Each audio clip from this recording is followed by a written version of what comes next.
जिज्ञासा मानव मनरी नैसर्गिक क्रिया। ढेरों अनजाना सवाला सु भर्यो यो संसार और निरंतर बाका उत्तर खोजता रह बाकी जिज्ञासा। जिज्ञासा ही है कि एक सवाल को जवाब मिले तो सामने ने दूसरो सवाल आर खड़ो हो जावे, दूसरों को जवाब मिले तो तीसरो आर खड़ो हो जावे। बस ई तरह ही भाया कदे ही ना खत्म हो बाला वाला या सवाल जो है आको सिलसिलो जो है लगातार चालतो ही रहे छे। पण एक बात है, जब ताई आपा पूछाला कोनी कोई चीज के बारे में तो जानाला कहिया और सीखाला कहिया। एक ताई जिज्ञासा तो चोखी बात है। पूछोला जदई तो सीखोला, फिर जदई तो जानोला। तो भाया जी वही छे आज रो ज्ञान। और मिलकर भाया और जीजी बोलाला जय जय राजस्थान, अलबेलो राजस्थान। हाँ जीजी का ही बात है। और जानवा की इच्छा जो है ना, मतलब मनुष्य की प्रवृत्ति है। मनुष्य हर दम चावे है कुछ ना कुछ नयो सीखबो, कुछ ना कुछ नयो करबो। और जीजी एक बात और बता दूं मैं, नया करबा की बात पे मैं भी कुछ नयो करबा को प्रयास करियो। बिल्कुल देखो थे तो केवला भाई ये तो तू हमेशा ही करे जाए लेकिन देखो भाई मैं नई बात कहे जाए, तलाश भाई कोशिश कर जो चाल वो किया करे जाए ना कि रंगवंशरी बात निराली, वाह रंग कर्मरी बात निराली, गागर में सागर ज्ञान। वाह रंग कर्मरी बात निराली, गागर में सागर ज्ञान, सभ्यतासु अशो परिचय कोई रहवे ना अनजान।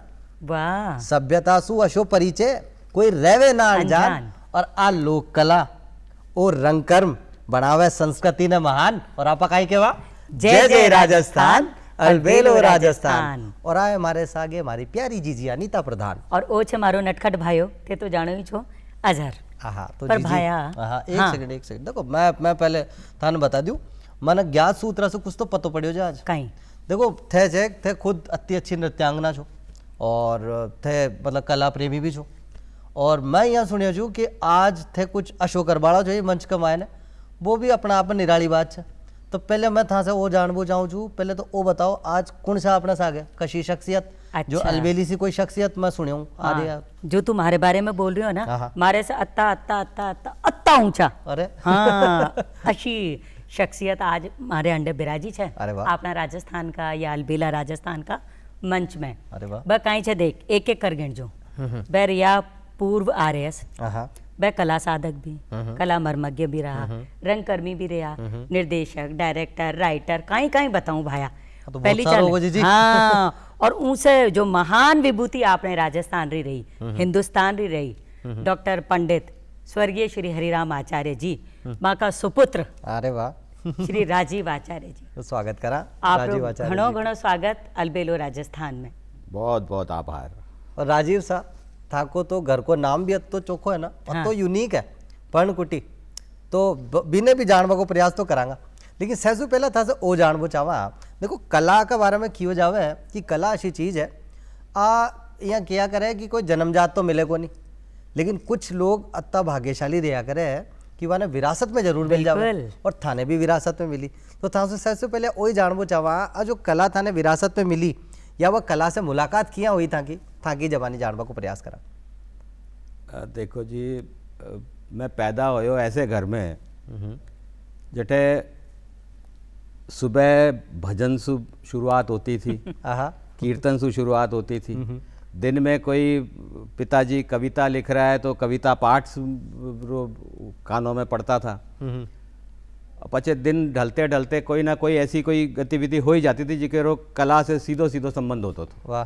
तो बचपन में जैसे हमारी लोरी सुनी जाई, वैसे ही मैं हमारे पिताजी से कलारी बातों कानों में पड़ी मारे।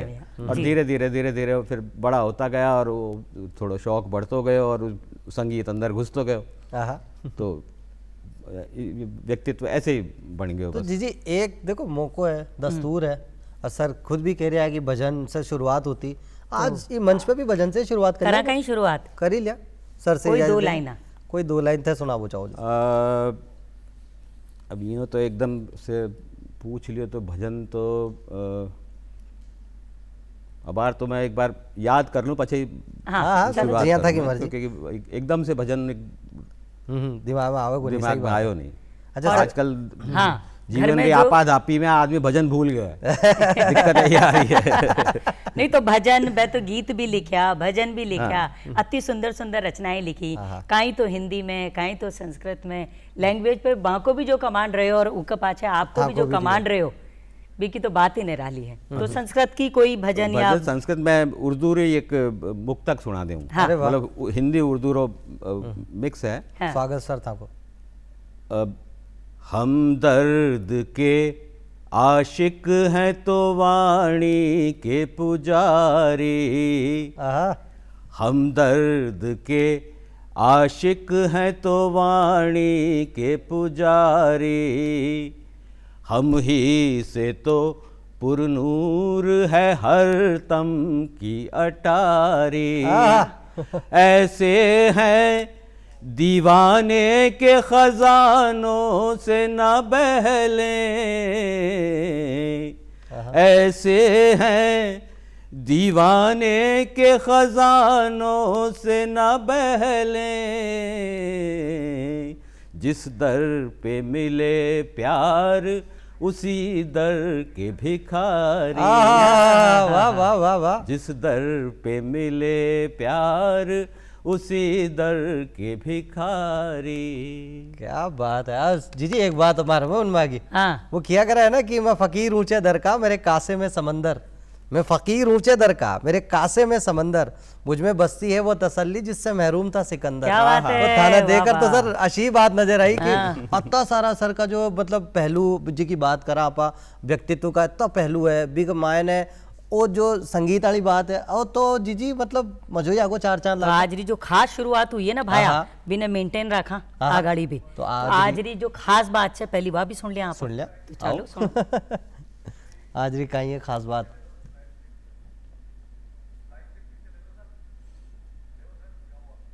जो खास बात हो गए ना वो बड़ी खास खास हुआ ही है। हो गए। हाँ, जल्दी- आबा में भी टाइम लगावे है।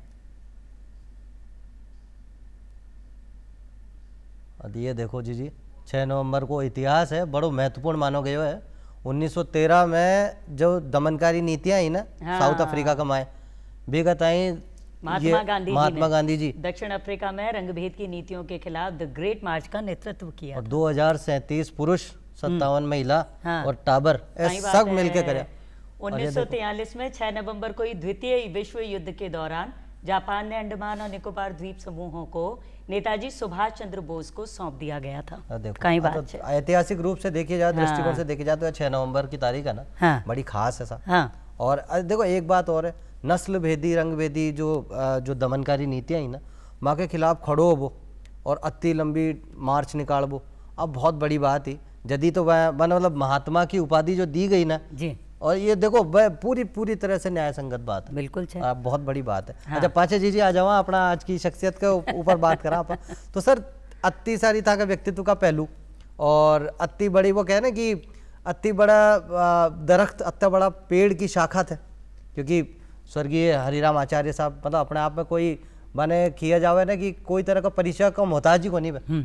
और बाको भी परिचय ने बाकी भी विरासत ने अति खूबसूरती से संजोर संभाल यहाँ लेर थे चाल रहा हो। तो सर था से वही जानबो चाहवा थे RS अधिकारी के रूप में काम करया और वो काम कर वो भी अपने आप में बड़ो निरालो रही हो, वो अनुभव किया को रही हो था के जबानी जानबो चाहवा। देखिए कलाकार मन था, तो अब जो प्रशासनिक अधिकारी का काम होता है वो ये होता है कि आपके सामने जो व्यक्ति आ रहा है कोई पीड़ा लेकर के, कोई दरख्वास्त लेकर के, कोई उसका काम कहीं अटक रहा होता है तभी वो आपके पास में आता है। तो जब वो आ रहा है तो उसकी भावना को समझने के लिए कलाकार मन होना ज़रूरी है। आहा वाह। तो वो मुझे ये मेरा कलाकार होना वहाँ पे मुझे मददगार इसलिए था हाँ। कि सामने वाले को देख कर के समझ में आ जाती थी बातें कि साहब ये कितनी पीड़ा है इसकी और मुझे इसका काम कितनी जल्दी पूरा करना है। हाँ। तो वो एक मदद मुझे मिल जाती थी। और दूसरा उसकी और पीड़ा आप तुरंत समाधान उसका कभी भी नहीं कर सकते। प्रशासनिक व्यवस्थाएं ऐसी होती है कि आपको प्रक्रिया में थोड़ा सा समय लग जाता है कई बार, लेकिन अगर आपने उससे अच्छी तरह से बात कर ली, उसकी पीड़ा को ढंग से सुन लिया, तो आधी समस्या तो वहीं खत्म हो जाती है कि भाई हाँ इन्होंने मेरी बात अच्छे से सुनी, अब ये जरूर हो जाएगी।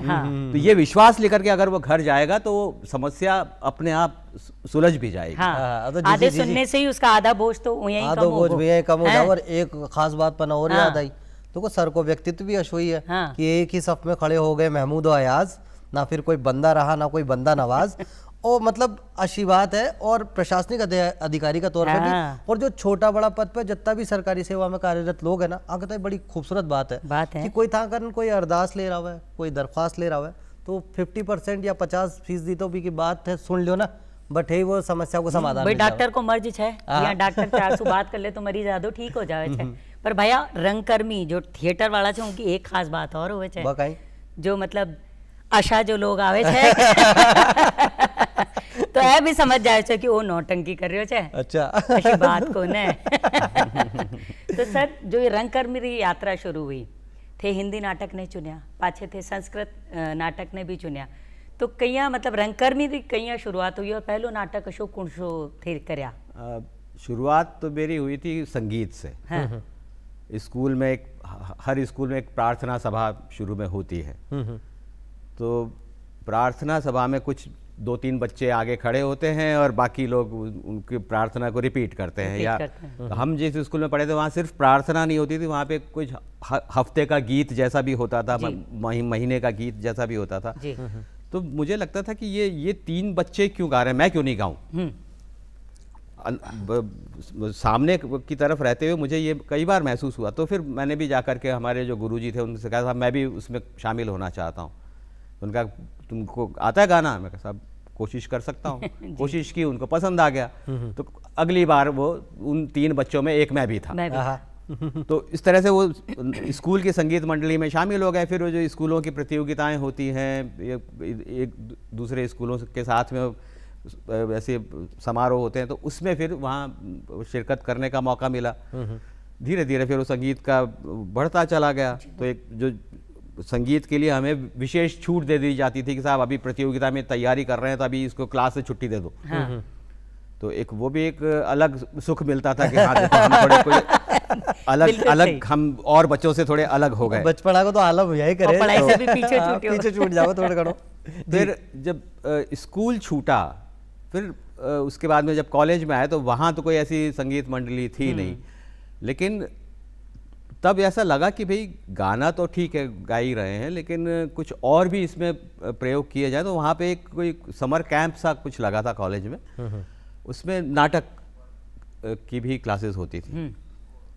तो वहाँ फिर वो प्रयोग किया और खुशकिस्मती थी कि उसमें 2 बड़े निर्देशक वो उस वर्कशॉप को ले रहे थे। तो एक तो थे भानु भारती जी और एक थे बसंत जेतली जी। वाह वाह वाह। तो बसंत जेतली जी तो वो चूँकि हमारे गुरु भी थे, मैं संस्कृत का विद्यार्थी था तो वो कॉलेज में वो गुरु भी थे, और वो भानु जी, तो उनके साथ में फिर वो उस कैंप में शामिल हुए। तो वो नाटक करने लगे, नाटक सीखने लगे, और करते करते फिर वो शौक लग गया। तो संगीत तो था ही था, वो उसमें नाटक और जुड़ गया। और फिर वो प्रमुखता नाटक की हो गई, क्योंकि नाटक जब कर रहे हो तो उसमें संगीत तो खैर आ ही जाता है। बिल्कुल। तो वो फिर नाटक की दिशा में बढ़ चले। फिर वो करने लगे। फिर जो कॉलेजेस के कंपटीशन होते हैं उसमें नाट्य प्रतियोगिताओं में भाग लेना शुरू किया, और फिर एक करते करते टीम बन गई कॉलेज में। टीम बन गई तो फिर वो क्योंकि नाटक अकेले कोई नहीं कर सकता, वो टीम वर्क होता है। और जब टीम बन गई तो फिर तुम नाटक की शुरुआत होनी ही थी। फिर ये हुआ कि अब टीम तो है, नाटक करवाएगा कौन। तो पहले तो मदद ली, जेतली साहब को ही कहा कि साहब आप आओ नाटक करो, हम करवाओ हमको, हम तो अब लोग तो तैयार हैं लेकिन आप करवाने वाला हमें कोई चाहिए। उन्होंने शुरुआत की। फिर वो करते करते फिर लगा कि भाई अब खुद भी कर सकते हैं, तो फिर निर्देशन करने लगे। और तो जब कॉलेज टाइम के निर्देशक होते हैं वो तो ऐसे होते हैं कि भाई वो लोकतांत्रिक विधि से वो निर्देशन चलता है, भाई कुछ उसने बता दिया, कुछ उसने बता दिया, और नाम एक का चला गया लेकिन होता है उसमें सबका योगदान है। लेकिन वो एक सीखने की प्रक्रिया हो गई। और फिर वो वहीं फिर यूनिवर्सिटी में जैसे वो नाट्य विभाग उसी समय शुरू हुआ था, उसमें भी फिर एडमिशन ले लिया।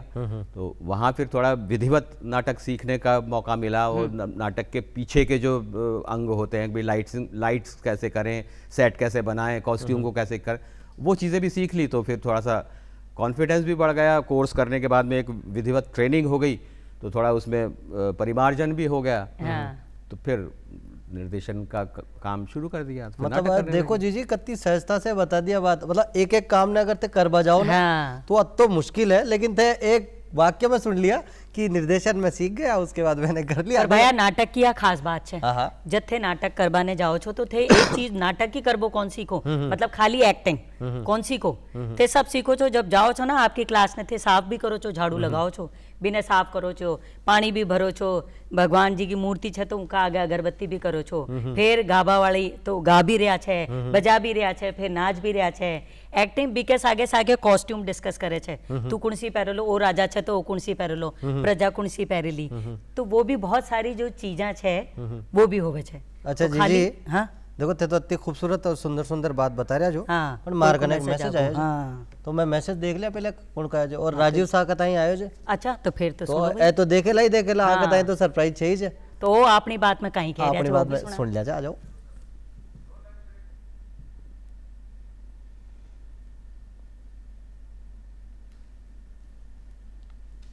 अमिता जी, मैं गाजी खां बरना मांगणियार जाति से हूँ। मेरा जिला जैसलमेर के पास मेरा गांव बरना है। मैं कई सालों से लोक संगीत कार्यक्रमों में जाता हूँ, लोक कलाकार हूँ, मैं नेशनल अवार्डी भी हूँ। मैं जब 88-89 में जब उदयपुर सिलीग्राम WZCC में जब जाते थे, बच्चे थे, उसी टाइम से आज तक मैं राजीव आचार्य जी को जो जानता हूँ, उनको अद्भुत लोक संगीत, लोक नाट्य, लोक नृत्य, इनका जो भरपूर जो नॉलेज है वो हमने ऐसा कोई इंसान नहीं देखा। नहीं राजस्थान, मैं जो कह रहा हूँ मैं भारत पूरी के लोक कलाकारों के बारे में कह रहा हूँ। इनके जितने शोज हुए हैं, जितने शो हम लोगों ने किए, जहाँ पे राजीव जी होते हैं, राजीव जी अपने आप हाथ में कभी कोई कागज नहीं रखते कि उसके बारे में ये लिखा हुआ। राजीव जी को मुख्य जबानी सब चीजें याद है। मणिपुर के लोक कलाकार का इस नृत्य का नाम क्या है, संगीत का नाम क्या है, इंस्ट्रूमेंट का नाम क्या है, कर्नाटका के, हिमाचल के, राजस्थान, पंजाब, हर जाति, हर वर्ग, उसका सब राजीव जी को भरपूर नॉलेज। ऐसे इंसान हमने बहुत कम देखे और ये संगीत के बहुत बड़े महारत हासिल है इनको। ऐसे लोग कला मर्मज्ञ हैं, जैसे कोमल कोठारी जी थे, वैसे हम राजीव जी को मानते हैं। राजीव जी को बहुत बड़ा संगीत के बारे में जितना बड़ा नॉलेज है, लोक नृत्य, ऐसा हमने कोई बड़ा अच्छा आदमी अभी तक मेरे नजरों में मैंने देखा नहीं। और राजीव जी बहुत लोक कलाकारों के बहुत हितैषी हैं।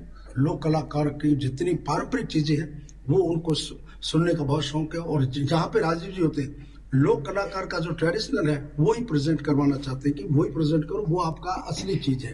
तो उसमें हम लोगों की कला आगे बढ़ेगी। और इसके लिए राजीव जी आपको बहुत शुक्रिया अदा करता हूँ कि आप जैसे कला मर्मज्ञ लोग इस दुनिया में, इस देश में, इस शहर में बहुत कम है। और हम बहुत भाग्यशाली हैं कि हमारे राजस्थान में राजीव आचार्य जैसे लोग हैं।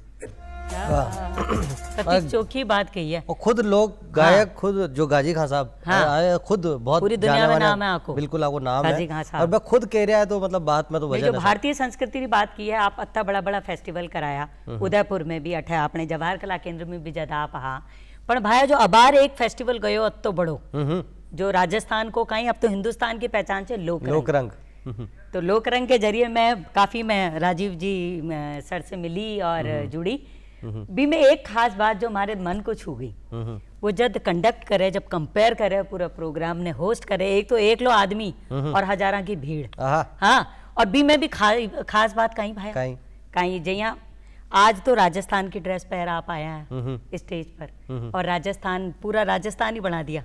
और काल आप आया जम्मू कश्मीर की, हाँ परसों आप आया कोड़े गुजराती ड्रेस में, फिर कोई सुंदर और पोशाक आ गया तो आप पंजाबी ड्रेस में आ गया। तो रोज जो आप एक स्टेट की कॉस्ट्यूम पहरो हो, वो कहीं आइडियो है कोई आपने कहो कि आपके मन में ही वो विचार आयो कि इसे लोगों से कलाकारा से जुड़वा को एक सुंदर माध्यम है भी के बारे में आप बताओ। एक बार एक प्रोग्राम था जब मैं सांस्कृतिक केंद्र में था उदयपुर में, तो एक हमने यात्रा कार्यक्रम किया था, वो मरु से सागर तक।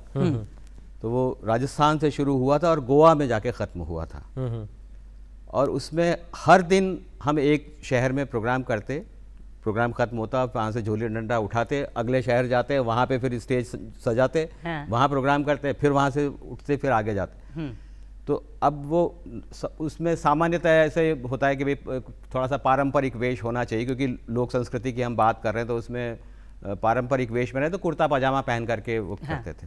पर अब चूंकि लंबा प्रोग्राम था तो मुझे भी लगा कि इसमें कुछ बदलाव कुछ होना चाहिए। तो एक दिन मैं स्टेज पे जा रहा था, एक प्रोग्राम चल रहा था, अगले प्रोग्राम की तैयारी के लिए मैं बिल्कुल स्टेज के किनारे खड़ा था कि ये ख़त्म होगा फिर मैं जाऊंगा। मेरे बगल में एक कलाकार खड़ा था, उसकी पगड़ी बहुत खूबसूरत सी पगड़ी थी। तो मुझे पता नहीं क्यों कहीं एकदम फ्लिकर हुआ, मैं कहा ये पगड़ी मैं पहन के देखूं। वो पगड़ी मैंने अपनी पगड़ी उतारी और उसकी पगड़ी पहन करके और मैं अगले प्रोग्राम की वो अनाउंसमेंट करने के लिए चला गया। तो उस कलाकार को एक बड़ा सुकून मिला कि यार इन्होंने मेरी पगड़ी, मेरी जैसी ड्रेस पहन ली। सामने ऑडियंस आई, वो उनको भी कुछ अलग सा लगा कि ये अभी तक तो ऐसे आ रहा था और अब कुछ वेश बदल गया। हाँ। तो फिर तो वो ऐसा हो गया कि वो फिर उसके अगले प्रोग्राम में किसी दूसरे आर्टिस्ट ने आकर के मेरे को कहा कि अब की हमारी वाली टोपी पहन के जा। तो मैंने कहा तो मतलब वो 2-3-4 बार जब ऐसा किया, मुझे लगा ये तो सीधी कलाकार से के दिल से जोड़ रही है ये चीज।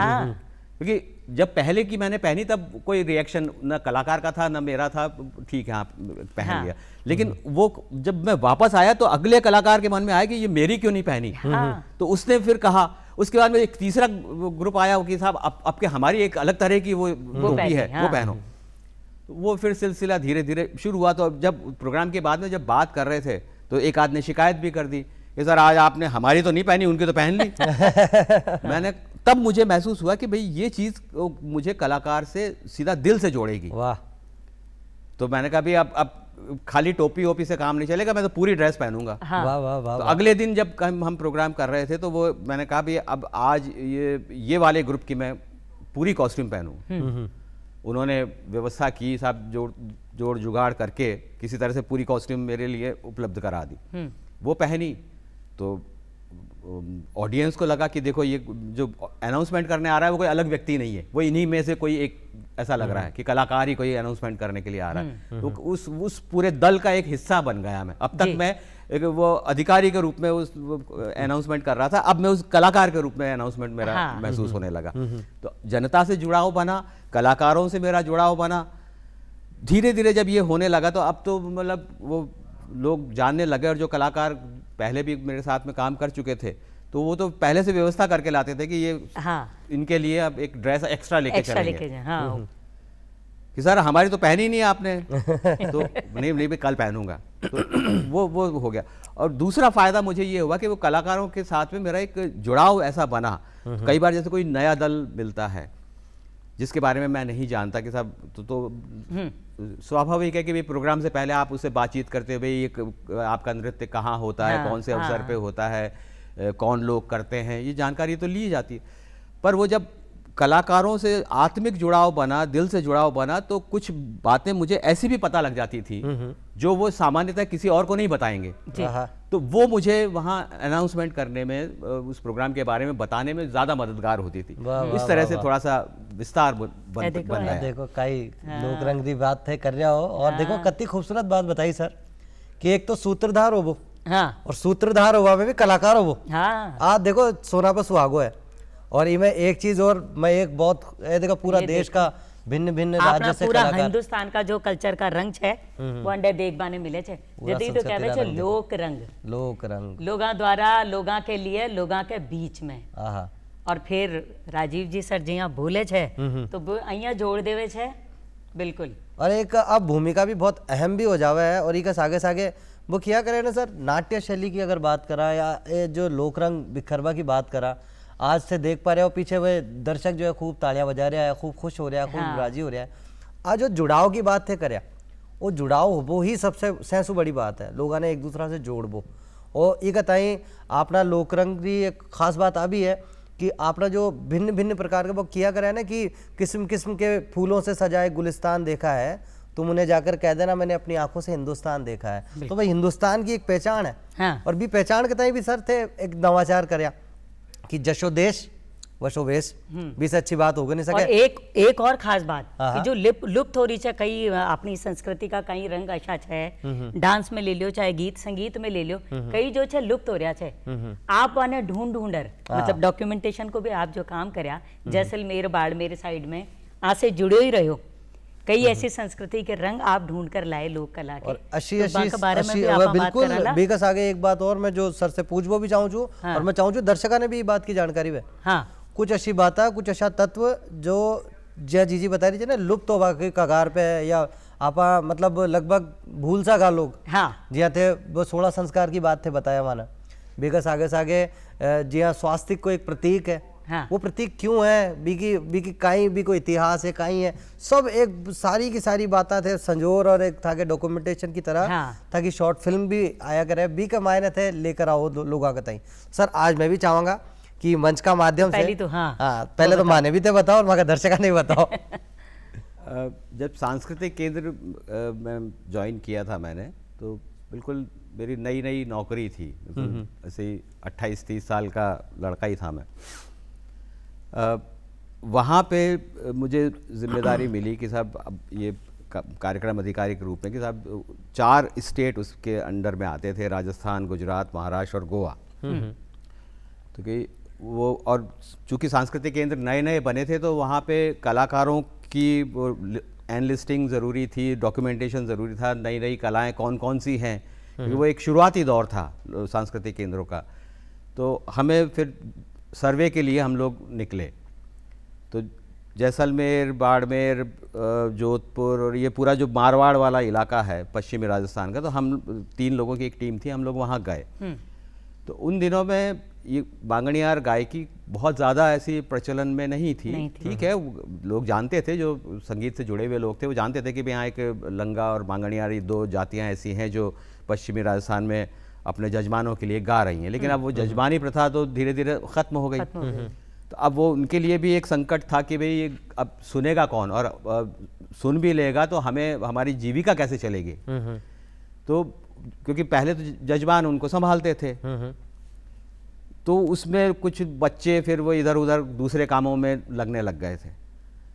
हम जब सर्वे करने गए तो हमने करीब 2-2.5 हज़ार ऐसे बांगड़ियार लोगों को एनलिस्ट किया सूची बनाई और तो उस समय विचार ये आया कि इनके बच्चों को क्यों ना उससे जोड़े जो दूसरी दिशाओं में जा रहे हैं ठीक है वो काम जीवन चलाने के लिए आदमी दूसरा काम करे वो समझ में आता है लेकिन एक विरासत खत्म ना हो जाए उसका प्रयास करना ज़रूरी है तो हमने करीब 250 बच्चों को इकट्ठा किया वहाँ पे और जैसलमेर के पास एक गांव है देवीकोट वहाँ हमने एक वर्कशॉप की और उसमें बांगड़ियारों के ही जो सीनियर आर्टिस्ट थे कोई कमायचे का आर्टिस्ट था तो कोई ढोलक बजाने वाला था कोई मुरली बजाने वाला था कोई अलगोजा बजाने वाला था कोई गायक था कोई खड़ताल बजाने वाला तो उन सबको वहाँ उनको गुरु के रूप में लिया और 250 के करीब बच्चे बांगड़ियारों के वहीं फिर हम दिन रात वहीं रहते एक स्कूल सी थी वहाँ पे हम लोग सब वहीं थे दिन भर वो गाना बजाना ही चलता और जिनकी कोई ढोलक बजाने में रुचि है तो चलो साहब वो 10-15 लोगों का ग्रुप एक ढोलक वालों का बन गया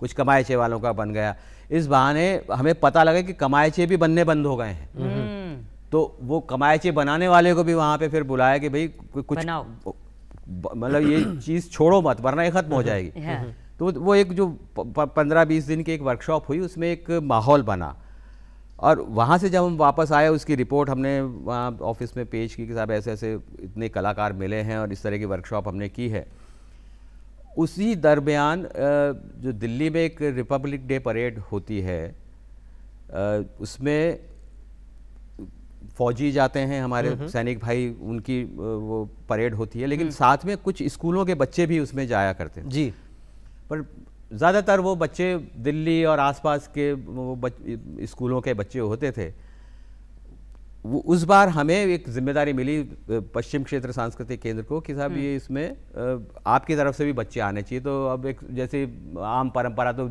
उदयपुर में हम लोग थे तो उदयपुर के स्कूल तलाशने शुरू हुए तब हमारी फिर एक बहस हुई वहाँ ऑफिस लेवल पे कि साहब स्कूल के तो जाने हैं तो फिर दिल्ली के और आसपास के वो स्कूलों में और हमारे इसमें क्या अंतर आ जाएगा अगर सांस्कृतिक केंद्र को कोई जिम्मेदारी मिली है तो फिर ऐसा दल जाना चाहिए जो पूरी तरह से सांस्कृतिक हो तो ये जो बच्चे थे हमारे बांगड़ियार लंगा के जो 250 करीब बच्चे हमने कहा इनको परेड में शामिल करेंगे तो ज़्यादा अच्छा लगेगा इन लोगों के लिए भी एक नया अनुभव होगा और जो परेड के लोगों के लिए भी और जो पूरा देश उसको देखता है उनके लिए भी एक नया अनुभव होगा तो खैर जद्दोजहद हुई काफ़ी कि साहब ये बच्चे इनको क्या पता होता है गणतंत्र दिवस जानते ही नहीं है इन्होंने कभी स्कूल नहीं गए और वो नहीं गए उनके लिए ज़्यादा ज़रूरी है इनके लिए उनको भी महत्व पता लगे कि गणतंत्र दिवस का महत्व क्या होता है बिल्कुल खैर वो जैसे तैसे वो उस दल में शामिल हो गए। और फिर वो वहाँ प्रतियोगिता भी होती है उसमें कि परेड में कौन सा दल सबसे सर्वश्रेष्ठ था।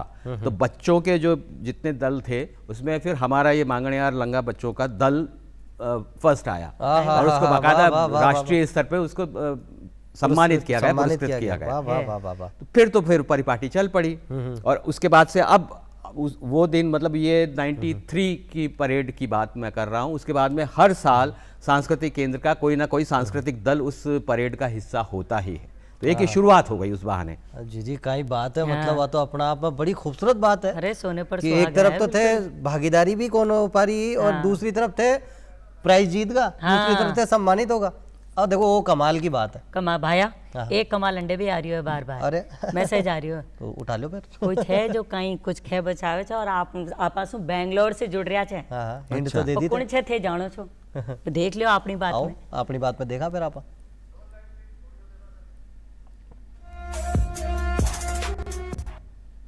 नमस्कार अनीता जी, अजहर जी, नमस्कार राजीव जी।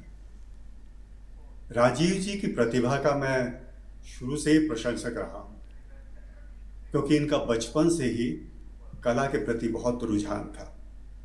नाटक, संगीत, गायन सब में इनकी रुचि थी और हर विधा में ये पारंगत थे। राजीव जी के पिता श्री डॉक्टर हरिराम जी आचार्य संस्कृत के प्रकांड पंडित थे। वे कवि थे, वे लेखक थे और राष्ट्रपति पदक द्वारा सम्मानित भी थे। डॉक्टर साहब का संस्कृत, हिंदी, उर्दू पर तीनों पर बहुत अच्छी पकड़ थी और राजीव जी की भी तीनों भाषाओं पे अच्छी पकड़ है। मैं सबसे पहले उनके नाटकों का जिक्र करना चाहूँगा। उनकी रुचि हमेशा आम आदमी में, लोकजन में बहुत रही है। उन्होंने ट्रिलॉजी की थी, 3 नाटक अरेबियन नाइट्स के थे, अबू हसन, ओथेलो, अलादीन। तीनों ही नायक आम आदमी थे, गरीब घर के और उनकी महत्वाकांक्षा। और राजीव जी का वो ट्रिलॉजी एक शानदार प्रदर्शन था, जिसमें उन्होंने निर्देशन, अभिनय और संगीत तीनों दिया और तीनों में ही वो बहुत अच्छे थे। वाह। मैं जिक्र करना चाहूंगा उनके कार्यक्रम का मरु से सागर तक, यानी कि राजस्थान से सुदूर सागर तक। और इसमें उन्होंने लोक नृत्य और लोक गायन की प्रस्तुतियां दी थी और अनेक प्रदर्शन इन्होंने किए, जिससे ये पता लगता है कि उनकी लोक रंग में यानी लोक कलाओं में कितनी रुचि थी। अगर मैं ये सब बातें करते हुए लोक रंग का जिक्र ना करूं, जो कि जवाहर कला केंद्र में सालों से चल रहा है, तो शायद ठीक नहीं होगा। लोक रंग में पता नहीं कितने वर्षों से राजीव जी उसका सूत्रधार बने हुए हैं। वाह। और नृत्य या गायन से पहले जो सूक्ष्म से सूक्ष्म बातें उस नृत्य के लिए, उस गायन के बारे में और यहाँ तक कि किन परिस्थितियों में वो किया जाता है या गाया जाता है, उसके बारे में जो विस्तृत जानकारियां ये देते हैं, वो गजब, बहुत ही अद्भुत है। हाँ, राजीव जी के गायन से मैं बड़ा प्रभावित रहा हूँ। अगर राजीव जी अभी कोई अपनी सुरीली आवाज में कोई गीत, कविता या कोई रुबाई सुना दें तो बहुत अच्छा लगेगा। हाँ, ये सर देखो बेंगलोर से फरमाइश आ गई और सुरेश जी भाई साहब या तो खुद अत्ता बड़ा रंग करनी है। अब आकी फरमाइश तो सर ठुकराई को नहीं पाते, तो कुछ हो जावे, माँ की भी अरदास लाग जाओ भी सागे सागे। और टाइम भी अब तो दे दियो, अब तो आधा घंटा हो गया। एक मुक्तक और सुना देता। स्वागत सर था को। गंदले जल में भी मुरादों का कंवल होता है। गंदले जल में भी मुरादों का कंवल होता है। सख्त पत्थर में भी एक मोम सा दिल होता है। आहा, ये अलग बात है, दुनिया उसे बनने ही न दे। ये अलग बात है, दुनिया उसे बनने ही न दे। वैसे हर सीने में एक ताजमहल क्या बात है। होता है। आहा, वैसे हर सीने में। क्या ही बात है। और राजीव साहब मतलब आ तो सोना पर सुहागो में जितनी बार क्या उतनी बार काम है। हाँ, पर जो नाटका की जो बात करी सुरेश जी, तारी बात काटूं हाँ, नहीं एक नहीं होनी बात। चाहिए। भी मैं एक नाटक हो दुलारी बाई, हम्म, माँ को फेवरेट नाटक। आहा, मैं भी दुलारी बाई घणी बार करी भाया, और मतलब ओशो नाटक मैंने आज तक कोई दूसरो लागू ही कौन। तो दुलारी बाई के बारे में आप कहीं बताओ।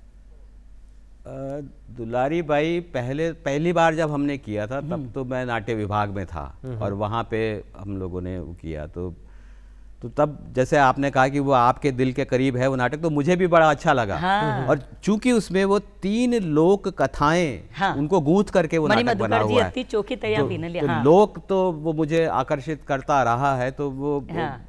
इसलिए फिर वो बाद में भी फिर जब नाट्य विभाग से हम निकले तो उसको मैंने कई बार किया आहा, और कई तरह से किया।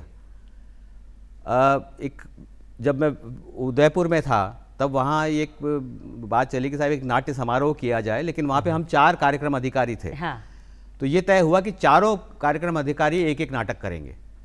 हम चारों ही नाटक से मूल रूप से जुड़े हुए थे। तो वो ये हुआ कि एक नाट्य समारोह ऐसा हो जिसमें पश्चिम क्षेत्र सांस्कृतिक केंद्र के कार्यक्रम अधिकारियों के निर्देशित नाटक उसमें हो, और कोशिश ये हो कि उसमें बाहर के कलाकारों को ना लेके हम जो स्टाफ के लोग थे उन्हीं को शामिल करें। तो वहाँ हमने किया। तो वहाँ मेरे साथ में थे लईक हुसैन, NSD से वो होकर के वहाँ लगे थे। है।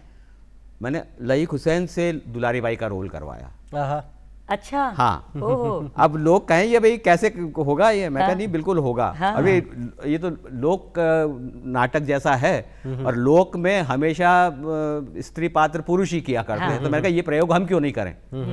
ठीक है, वो तो अब नाटक आधुनिक शैली का लिखा हुआ नाटक है, लेकिन उसमें लोकपुट है। तो हम क्यों ना ये लोकपुट उसमें दें। हाँ।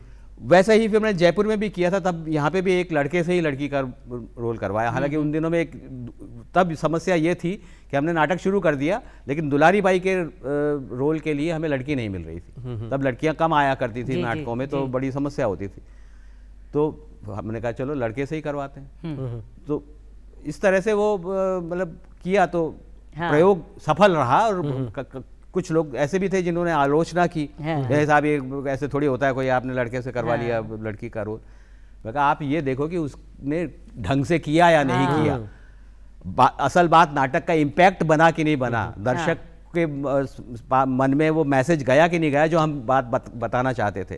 अगर वो गया है तो फिर वो लड़का कर रहा है या लड़की कर रहा है ये महत्वहीन हो जाएगा। फर्क कौन पड़े। और एक बात और मैं कही तो करी जब मणि मधुकर जी सामने विराजा था, और मैं पूरे राजस्थानी में वो नाटक करी। और यह बात होगी राजस्थान रत्नाकर की, दिल्ली में जब मैं ये शो और करी। जी एक खूबसूरत बात बताई थे कि नाटक जो है ना अभिव्यक्ति रो सशक्त माध्यम है। और जो सर भी बताया ना कि बात पूगनी चाहे बटे तक जटे तक ते खेबो चाह रहे हो। अब ओ जरूरी को ना पात्र कौन निभा रहे हो, कौन निभा रहे हो? पात्र में महत्वपूर्ण बात है कि वह निभा किया रहा है। भाई रामलीला में भी तो पुरुष पात्र स्त्री को किरदार करे छे। और जी और लोग आज जुड़े छे। अति खुशी की आप बात कर रहे हैं, लेकिन एक छोटो सो दुखद एक समाचार भी है आपने कन। शारदा सिन्हा जी अपना देश की अति मतलब मैं कहूँ कि बहुत बड़ी विभूति, सुप्रसिद्ध लोक गायिका, और मतलब बॉलीवुड की फिल्मों में भी गाना गाई। बिकॉज आगे भोजपुरी को तो अशो एक पद्मश्री पद्म विभूषण से सम्मानित रही। भाई आज आप मतलब काल अपना ने अठे मतलब क्या है कि पंचतत्व में विलीन भाई होगी। और बस मैं तो यही कहना चाहूँगा कि कलाकार की एक खास बात है, कलाकार जो चले भी जाओ ना मतलब ये दुनिया तो बदले और कहीं करे, तो दुनिया बदल भी लेना बिके बावजूद बाकी जो रचना है ना वह अपना सागे हमेशा रहे। इसे खूबसूरत बात को नहीं तो आज बने मतलब मैं तो यही श्रद्धांजलि जत्तो केव तो कम अलबेलो राजस्थान की तरफ स्वरूप से नमन मैं करबो चाहूँ इस मंच का माध्यम से। कलाकार तो अपनी कला के माध्यम से सदियों तक जीवित रहता है। सदियों तक तो वो ठीक है, वो एक देह नहीं है, लेकिन उनका जो योगदान जो है संगीत के प्रति वो तो हमेशा रहेगा ही वो अविस्मरणीय है, बिल्कुल उसे भुलाया नहीं जा सकेगा। कला कदई कौन मरे। कला कदई कौन मरे। अच्छा सर, मैं था से एक बात और जानना चाहूँ थे, खुद सूत्रधार को जो एक था को जो किरदार है ना बड़ा खूबसूरत है, लेकिन बिगस आगे सागे क्योंकि देखो जी अठे बैठ रहा आप भी सूत्रधार को ही तो काम कर रहे हैं ना थे सूत्रधार का ताई थे अलग से वर्कशॉप भी लगाई और ज़्यादा से ज़्यादा लोगों ने सिखावारो प्रयास भी करा। हालांकि मारो भी ध्यान रख दो थोड़ा सा, मैं भी सर से सीख लो, लेकिन मैं तासे था का अनुभव का आधार पर पूछना चाहूँ, आज का जो नवयुवक है जो ये कला में पारंगत हो बचाव है बाने काई के बचाव थे। देखो सूत्रधार होने के लिए 2-3 चीज़ें खास जो महत्वपूर्ण हैं, अगर उनका ध्यान रख लें तो बहुत आधा काम तो वैसे हो जाता है। सबसे पहली बात तो है कि भाषा पे पकड़ होनी चाहिए। आप जिस भाषा में आप संचालन कर रहे हैं, अगर वो हिंदी है तो हिंदी, अंग्रेज़ी है तो अंग्रेज़ी, उर्दू है तो उर्दू, और भी कोई प्रादेशिक भाषा है तो भाषा पे कमांड होना चाहिए। आपके दिमाग की जो लाइब्रेरी है उसमें शब्दों का भंडार होना चाहिए ताकि ज़रूरत पड़ने पे वो शब्द सहज रूप से बाहर निकल सकें, जहाँ जैसी ज़रूरत है वैसा शब्द निकल जाए। पहली चीज़ तो ये है, वो आजकल थोड़ा सा मतलब उसमें ध्यान लोग कम देते हैं क्योंकि पढ़ते कम है तो वो शब्द भंडार बनता नहीं है, और जब भंडार होगा नहीं, आपका स्टोरी खाली है तो उसमें से निकलेगा क्या। दूसरी बात ये कि उच्चारण पे ध्यान नहीं दिया जाता। आजकल नाटक में भी मैं ये शिकायत करता हूँ लोगों से कि वो डिज़ाइनिंग तो बहुत बढ़िया कर लेते हैं, लेकिन जो संवाद, असल बात जो कथ्य जो जाता है सामने वाले के मन में या कान में, वो संवाद होते हैं। तो जो आप बोल रहे हो वो अगर उसमें स्पष्टता नहीं है, उसमें उच्चारण का कोई दोष है, तो वो फिर वो हथौड़े की तरह लगता है और आदमी का ध्यान भटकता है और वो मूल बात से भटक जाता है। अगर सही उच्चारण के साथ में बात आप रखोगे तो वो सीधी दिल तक जाती है। तो एक तो शब्द भंडार आपके पास हो और दूसरा उच्चारण जिस भी भाषा में आप बोल रहे हो वो हो, करेक्ट हो। तो अच्छा तीसरी चीज ये है कि आप जिस चीज के बारे में बोल रहे हो पहले उससे दिल से जुड़ो, तब आप वो चीज दिल से निकलेगी। आप पढ़ी पढ़ाई बातें हम बोल देते हैं। अब अक्सर मैंने देखा कि वो सूत्रधार का काम करने वाले प्रोग्राम के आधा घंटा पहले 15 मिनट पहले आते हैं और फिर हाँ जी क्या है, अच्छा वो लिस्ट उनको पकड़ा दी गई, अब वो कागज देख लिया और फिर वो कुछ भी बोल देंगे। अब वो दिल से नहीं निकल रही चीज़, वो एक लिखी लिखाई चीज़ें बोल रहे हैं। दिल से बोलेंगे तो उसके बारे में बहुत अच्छा बोल पाएंगे, उसके स्पष्ट बोल पाएंगे और जो एक्चुअल वो चीज़ है उसके मर्म तक, वो मर्म को ऑडियंस तक पहुंचा पाएंगे। तो ये 3 चीज़ें मेरे ख्याल से बहुत ज़रूरी है। तो शब्द की शिल्पकारी भी होनी चाहिए, शब्द को भंडार भी होना चाहिए और बी के सागे सागे जो उच्चारण की बात करी वो उच्चारण भी होना चाहिए। वही थे, सीखो, पूछो और जानो चीज आने। जिज्ञासा है वो जिज्ञासा है भी जिज्ञासा ने शांत होगा दियो। तो बड़ो खूबसूरत है कि से एक सूत्रधार बनबो कताई था कि जो आवश्यक तत्व है कहीं हो सके। बहुत खूबसूरती से तो बताया, लेकिन एक खूबसूरती से एक मैसेज भी आपने सागे कोई संदेश लेकर आए हो, तो बाको संदेश भी पहले आप सुन लिया, बे के पाछा आपसे बातचीत जारी रखा। आओ देखो।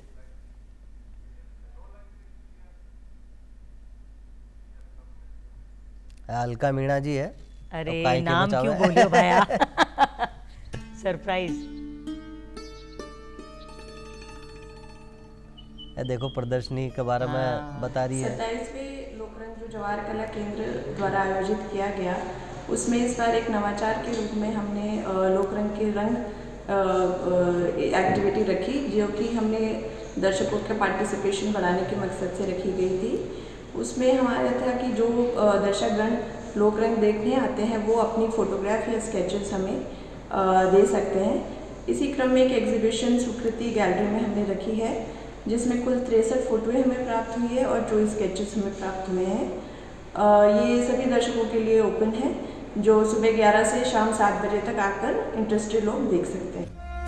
कितनी सुंदर। तो अबार भी चल रही है के? ओहो, हमारे ग्रुप की फोटो भी हो लिया, आप भी चला ला, देख बिल्कुल आप भी चला ला। और देखो सर, कितनी खूबसूरत बात है कि जो थे बहुरूपिया जो कलाकार रिया बांके ताई मांगणियार कलाकार लंगा जो जितना भी कलाकार है ऐसे के ताई थे कुछ ना कुछ बांके ताई मतलब परोस बार प्रयास भी करया और माने वो जो है ना सूत्रधार, हाँ सहेज संरक्षण एक वो है कि असली सूत्रधार का रूप में माने लोगों से जोड़वा को प्रयास करया। हाँ। तो अपना आप में बहुत खूबसूरत बात है। अच्छा सर, एक बात और मैं था से जानना चाहूँ, एक बड़ी खूबसूरत बात कही जावे ना कि हज़ारों ख्वाहिशें ऐसी कि हर ख्वाहिश में दम निकले, बहुत निकले मेरे अरमा, पर लगता है जरा कम निकले। अत्ता पहलू था का व्यक्तित्व का, अब भी लागे कि कहीं और प्रयोग करना चाहे, कुछ और नहीं हो कुछ। अब कला तो चीज़ ही प्रयोग धर्मी है। आहा प्रयोग नहीं करेंगे तो फिर वो कला नहीं है। तो वो तो चलता रहेगा, और जैसा अवसर मिल जाता है कोशिश करते हैं कि भी कुछ नया कर लें। अब लोक कलाकारों के साथ में जुड़ करके कुछ करने का उसमें स्वार्थ मेरा भी है कि मुझे लगता है कि मैंने कोई नई चीज़ें सीख ली। अब जैसे बहरूपिया की आप बात करें, बहरूपिया का जब हमने एक सम्मेलन किया तो देश भर के करीब 80-85 बहरूपिये यहाँ इकट्ठे हुए।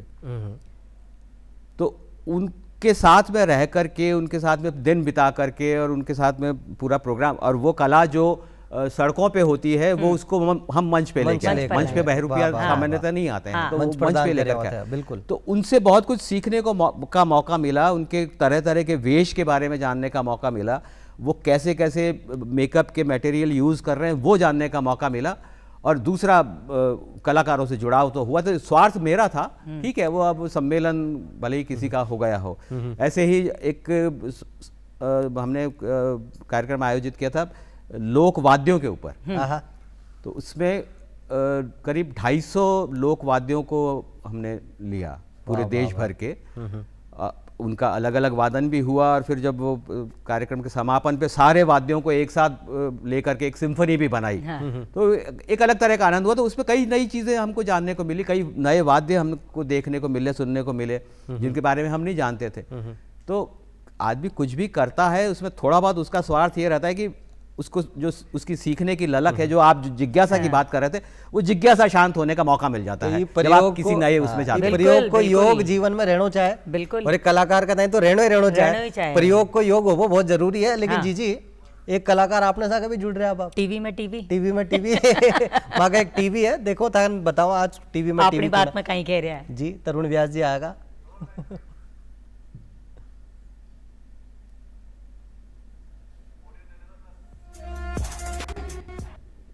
टीवी का मायने टीवी आ गए। आप देख रहे हो अरविंद राजस्थान, और मागे राजीव जी ने बहुत बहुत खम्मा घड़ी नमस्कार सार। अजर जी, रनता जी, देखो फिर आगू हूं मैं। और अजर जी फिर से कहते हो एक बार, टीवी का मायने टीवी का मायने टीवी टीवी का मायने टीवी की आज है। आज टीवी का मायने बहुत जबरदस्त बात ले रहा हूँ मैं। मतलब कई बात है आज है, बाकी पुण्यतिथि जाने कहवे छे एक्टर का एक्टर, मतलब एक्टर भी कहवे कि इयान को एक्टर में देखे को नहीं, मतलब इयान को अभिनेता बड़ा बड़ा एक्टर की बोले साहब घना ही अभिनेता देखा, मैं भी अभिनेता पर संजीव कुमार जियान का अभिनेता कौन देखा। हरिहर नाम है असली। तो आंको देखो, आंका पिताजी कृष्ण जी का बहुत बड़ा भक्त था, संजीव कुमार जी का पिताजी, भाई आंको नाम रखो बचपन में हरिहर। हरिहर नाम तो चौको, लेकिन जब फिल्मा में आया तो ये सोचे यार नाम तो कौन चाले लो यान। बहुत मतलब कोशिश बहुत करी फिल्म वाले में जार, मतलब क्या ना सीखबा को, तो एक्टिंग और सिनेमा सीखबा के कोशिश करी, पीसा को नहीं आ, लेकिन माँ ने कियान मनार फिर मन की करबा की कोशिश करी। और एक पाछे एक और बात बताऊं था ना, आपको एक मार्ट साहब आका जिका इन प्रमोट करता, बोले वो छोरो चुप चुप रहे छे, और मतलब एक मायने प्रतिभा छे, इन्हें काट नहीं चाहे जे। और भाई आगे माँ से मिला, बोले कि इन्हें करवा दो ड्रामा थिएटर करवा दो। तो स्कूल कॉलेज टाइम में थिएटर करता चलिया, जिका फिर फिल्मालय में जार सीखी भी एक्टिंग। और फिर फिल्मालय की जो पहली फिल्म आई आओ प्यार करे, बिका मायने बाका स्टूडेंट काम कर रहा। तो ये मैं एक नाम देखो मैकमोहन को भी छे बिका मायने, हाँ, और संजीव कुमार बा के साथ ही सीखता मैकमोहन सांबा शोले वाला, और फिर शोले में ए भी बढ़िया था ठाकुर, और वो बने सांबा। तो आ साथ पढ़िया, लेकिन अब फिल्म एक आओ प्यार करे, एक मायने जो है आको नाम काई हो, आको नाम है खुद रखियो, बोले मारो नाम यार हरिहर जमा को नहीं फिल्मा में संजय नाम रखियो संजय। आप फिल्म देखो ला टाइटल में संजय लिखोड़ा वाला, लेकिन आगे मन में फिर लाग्यो यार एक और एक्टर है बी टाइम घनी फिल्म आती संजय खान साहब की, तो संजय संजय नाम मिक्स ना हो जावे, तो फिर खुद ही रख लियो मारो नाम आज संजीव कुमार। और देखो संजीव कुमार नाम कितो चर्चित रहियो, लेकिन 47 साल की उम्र ही आज का दिन ही चलेगा, लेकिन इतनी सारी फिल्मा देर गया, इतो ज्ञान देर गया। और कियान अभिनेता ने तैयारी करनी चाहिए, बहुत सारी किताबें है, लेकिन भाई किताबें आप पढ़ो, लेकिन संजीव कुमार की फिल्मा देख ही अपने आप सीख जा आदमी। तो आज अलबेला राजस्थान में संजीव कुमार ने याद करा साहब, बहुत चोखा एक्टर है। जियान राजीव जी थे काम कर रहे हो कला और संस्कृति के मायने बियान गुजराती फिल्मा के लिए भी आपको इतना बड़ो योगदान है, आके नाम अवार्ड दिया जावे है और थे भी बहुत बढ़िया काम करो साथ। हने बहुत बहुत धन्यवाद है। और अजर जी अनीता जी आज संजीव कुमार ने मैं याद करिया, माने भी बहुत चोखो लगे और थे मने मतलब आबा को मौको दे दियो, वो भी बड़ी बात है।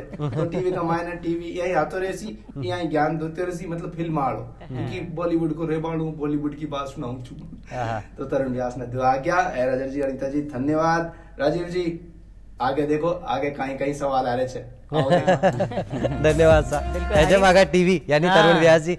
और देखो कितनी खूबसूरत जानकारी दी। बॉलीवुड को तो आने इंसाइक्लोपीडिया क्यों छू मैं देखो प्यार से, बिल्कुल वो क्यों, क्योंकि हरी भाई जरी वाला भाई संजीव कुमार किया बढ़िया पूरी कहानी तो बता दिया 2 मिनट कमाए।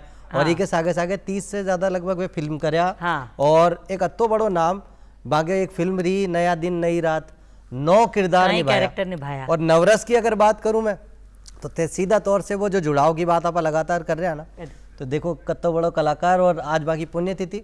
और मतलब वे किए जाओ है ना कि पर्दो गिर भी जावे तो भी तालियां लगातार बजती रहे। अशाया कलाकार रिया और अपना आप में सर्वगुण संपन्न है कही हो जावे। क्योंकि नया दिन नई रात की अगर जब भी बात करी जावे ना, नवरस की बात करी जावे तो वापा किया करान जी नवरंग नवरस रस भरियो करे छे रसपान, जय जय राजस्थान अलबेलो राजस्थान। मानू कि है गुजरात से जरूर रिया, लेकिन वो है ना कि अपना भीतर को राजस्थान तो आई जावे है ना। और सर आज थे ही मंच पे आया, अति चौकी चौकी जानकारी थे दिया। मतलब मैं तो यहाँ लाग रही हूँ जी, मैं कॉपी किताब लेकर बैठ तो और लेकिन समय की कमी तो रही जावे, भी कम पड़ जावे भाया बात करना तो। और फिर भी सर थाको बहुत बहुत धन्यवाद ज्ञापित करबो चाहवा ते आज ही मंच पे आया, ये मंच री शोभा थे बढ़ाई अलबेलो राजस्थान के माध्यम से सगड़ा वहाँ का। मेरा भी बहुत बहुत धन्यवाद आप दोनों को भी, दूरदर्शन को भी कि भाई मुझे ये अवसर दिया कि मैं कुछ अपनी बातें आप लोगों के साथ साझा कर सकूं। मैं बहुत आभार व्यक्त करता हूं। कार्यक्रम की शुरुआत गीत से हुई जी। तो अब देखो समापन भी गीत से ही करना संजीव कुमार साहब को। हाँ याद आ रहा जरूर का। और गानों भी अशो वशो नहीं, गानों से सुन लो तो कुछ आ रहे हो अब ताकत आई। चलो नमस्कार। राम राम जी।